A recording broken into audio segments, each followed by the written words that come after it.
Now, this time we're going to be using a program called Netcat.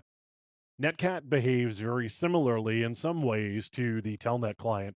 What I can do here, just as I did with Telnet, was I can connect to the web server for Microsoft here, and I don't get the same "you are connected" messages as I did when I was using Telnet, but I can just continue here, feeling comfortable that I am connected because Netcat didn't hang or wait or anything. It just issued me a way to start typing.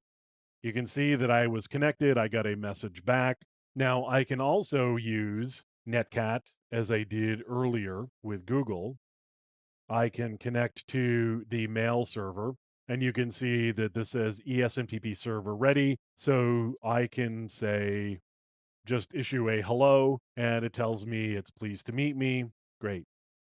One of the differences, though, with Netcat and Telnet client is that with Netcat, I can actually specify that I am going to be listening.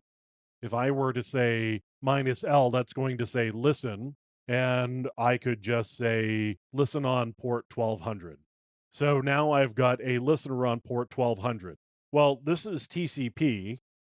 I can use Netcat to communicate using UDP, which is something I can't do with the Telnet client. Telnet client doesn't support UDP communication.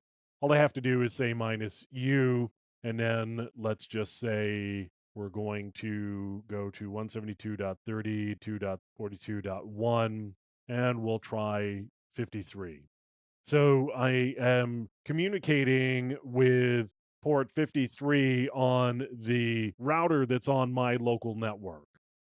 Using Netcat, I can communicate using UDP, and I can also set up listeners with Netcat, which is really helpful. Netcat is another great little utility that you may want to make use of, and it's a good tool to have in your little bag of tricks.